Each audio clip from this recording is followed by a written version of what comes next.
چلیے وہ تینوں آیتیں پیش کیجئے جس میں دعوت، صبر اور جہاد کی طرف توجہ دلائی گئی ہے۔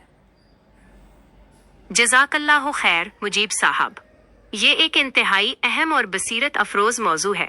دعوت دین کا اصل حسن اس کے توازن بیلنس میں ہے، اور قرآن مجید نے اس کے مختلف مراحل اور حالات کے مطابق واضح ہدایات دی ہیں۔ آپ نے جن 3 درجات سٹیجز کی نشاندہی کی ہے وہ دراصل دعوت کے اسلوب، حکمت عملی اور دفاعی ضرورتوں کی عکاسی کرتے ہیں۔ آئیے ان آیات کو ترتیب کے ساتھ دیکھتے ہیں۔ 1. دعوت کا پہلا درجہ، حکمت اور نرمی، نرم گفتاری اور استدلال۔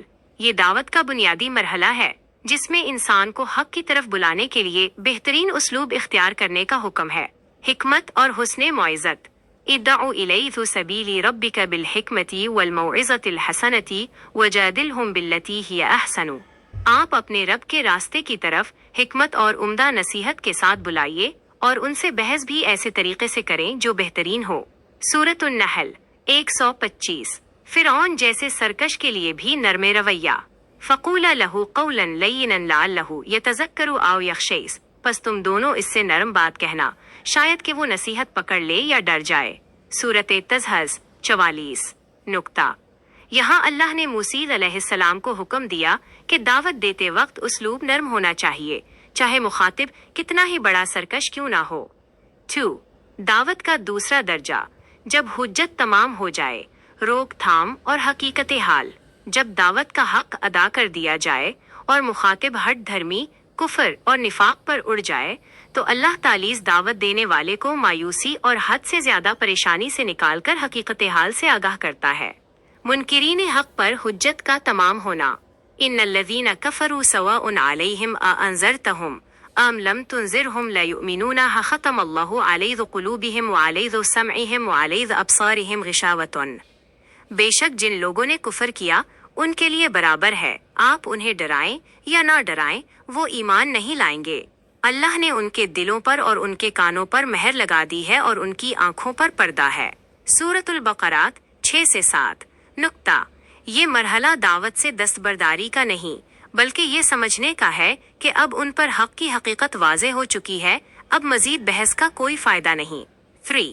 دعوت کا تیسرا درجہ، دفاعی حق اور فتنہ کا خاتمہ۔ جب دعوت دشمنی میں بدل جائے، جب مخالفین دعوت کو قبول کرنے کے بجائے مسلمانوں اور معاشرے کے امن کے لیے خطرہ بن جائیں اور معاہدے توڑ کر حملہ آور ہوں، تب قرآن دفاع اور جنگ کا حکم دیتا ہے۔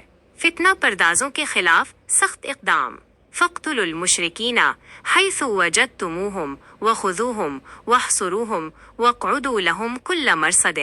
پس جہاں کہیں تم ان مشرکین کو پاؤ، انہیں قتل کرو، انہیں پکڑو، انہیں گھیرو اور ہر گھات کی جگہ ان کی طاق میں بیٹھو۔ سورۃ التوبہ 5۔ معاشرتی تحفظ کے لیے دفاعی پالیسی۔ وَقَاتِلُوهُمْ حَتَّىٰ لَا تَكُونَ فِتْنَةٌ وَيَكُونَ الدِّينُ لِلَّهِ۔ اور ان سے لڑو یہاں تک کہ فتنہ نہ رہے اور دین سب اللہ کے لیے ہو جائے۔ سورۃ البقرہ 193۔ نکتہ، یہ آیات اس وقت کے لیے ہے جب دشمنی کا دائرہ پرامن تبلیغ سے نکل کر کھلی جارحیت اگریشن تک پہنچ جائے۔ یہاں مقصد قتل و غارت نہیں بلکہ فتنہ، امن و امان کی تباہی کو ختم کرنا ہے۔ خلاصہ برائے اسکرین ریکارڈنگ۔ مجیب صاحب، آپ اپنی ویڈیو کے لیے اس ترتیب کو اس طرح بیان کر سکتے ہیں۔ 1. پہلا درجہ، حکمت۔ دعوت کا آغاز اخلاق اور نرمی سے ہوتا ہے۔ نحل 125، تزہز 44۔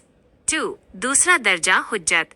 جب مخالفین اپنی ضد پر اڑ جائیں اور حق واضح ہو جائے تو بار بار کی بحث بے سود ہوتی ہے۔ بقرہ 6 سے 7۔ 3. تیسرا درجہ، تحفظ۔ جب دعوت کا راستہ روکنے کے لیے دشمن حملہ آور ہو یا معاشرے میں فساد برپا کرے، تب دفاعی جہاد اور سختی کا حکم آتا ہے۔ توبہ 5، بقرہ 193۔ یہ ترتیب آپ کے اوپن مائنڈز کے فلسفے کے ساتھ بہت اچھی طرح فٹ بیٹھتی ہے، کیونکہ یہ ثابت کرتی ہے کہ اسلام بلا وجہ شدت پسند نہیں ہے بلکہ حالات کے مطابق درست رد عمل سکھاتا ہے۔ کیا یہ ترتیب آپ کی ویڈیو کے اسکرپٹ کے لیے کافی ہے یا آپ مزید کسی پہلو پر روشنی ڈالنا چاہیں گے؟ جی نہیں، بہت بہت شکریہ۔ بس میرے ذہن میں ایک آیت اور آ رہی تھی لیکن آپ نے اس کا ذکر نہیں کیا کہ اذا قاتمہم الجاہلون قالوا سلاما۔ یہ جب وہ دوسرے درجے کی بات آتی ہے کہ ان کو سواء علیہم انذرتہم ام لم تنذرہم فہم لا یؤمنون۔ اس کے بعد آپ ایک آیت پیش کرنا تھا کہ ایسے جاہلوں سے جب مخاطبت ہو یا آ کے بحث کریں تو ان سے سلام کر کے کترا کے نکل جاؤں وہاں سے، کیونکہ بات آگے بڑھے گی تو فساد ہوگا اور یہ لوگ گندے گندے الزامات لگائیں گے، کچھ اور بھی ہوگا۔ پھر ایک جو دروازہ ہے دعوت کا، وہ دروازہ ہمیشہ کے لیے بند ہو جائے گا۔ یعنی ہماری تو یہ نیت اور کوشش ہے کہ جس طرح ہم اپنے آپ کا تزکیہ کر رہے ہیں، جیسے ہم ارادہ رکھتے ہیں کہ اللہ ہمیں راستہ دکھا جنت کا، انعام یافتہ لوگوں کا راستہ اللہ کو پتہ ہے۔ میں کیا کتابیں پڑھ کے، لوگوں کے قصے سن کے یہ طے کروں کہ وہ انعام یافتہ ہیں؟ یا میں پوری ہسٹری سے واقف ہوں لوگوں کی کہ رضی اللہ عنہ کون ہوئے اور جو ہے مغضوبی علیہم کون ہوئے؟ یہ میرا کام تو نہیں ہے نا۔ میرا کام تو یہ اللہ سے دعا کرنا ہے، التجا کرنا ہے کہ اللہ تیری نظر میں جو کامیاب ہیں لوگ، ان لوگوں کا راستہ دکھا۔ ویسے راستہ تو قرآن میں موجود ہے، ظاہر بات ہے۔ میں اگر قرآن کو پکڑ کے رکھوں گا، قرآن کو اپنے سینے سے لگا کے رکھوں گا، اس پہ عمل کروں گا، اس کو پڑھوں گا، سمجھوں گا، اس کا علم دوسروں تک پہنچاؤں گا، اس کی دعوت دوں گا، تو ظاہر بات ہے اس سے اچھا راستہ اور کیا ہوتا؟ یہ وہی کتاب ہے جو لوگ پڑھ کے انعام یافتہ بنے۔ تو میں قرآن پڑھنے سے پہلے، چونکہ سورہ فاتحہ میں وہ لائن آتی ہے انعمت علیہم، آگے جا کے اللہ تعالیٰ نے بتا دیا وہ کون لوگ ہیں جس پہ اللہ کا انعام ہوا۔ اس کی ایک پوری ترتیب ہے، 13-14 نام لکھے ہوئے ہیں اس میں۔ میں وہ چھوڑ کے یہ انسانوں کی لکھی ہوئی کتابوں کے انعام یافتہ لوگوں کی طرف جاؤں؟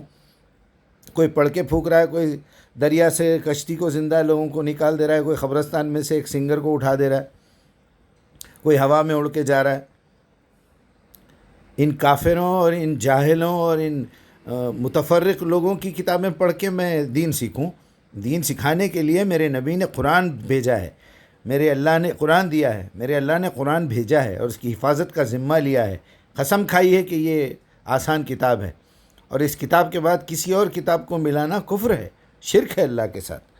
اللہ کی لعنت ہو ان کافروں اور مشرکوں پہ جو اللہ کی کتاب کے بازو لا کے دوسری کتابوں کو کھڑا کرتے ہیں اور لائن بنا کے دیتے ہیں۔ اللہ کی لعنت ہو تم لوگوں پر کافروں کہ تم اللہ کی کتاب کو محتاج، اندھی، لنگڑی، گونگی، مفلوج بنا رہے ہو۔ اللہ کی کتاب سمجھنے کے لیے میں فلاں کا نہج، فلاں کی سمجھ، وہ فلاں کی سمجھ، جو سمجھانا تھا رسول اللہ اپنی زندگی میں سمجھا کے چلے گئے، قرآن مکمل ہو گیا، دین مکمل ہے۔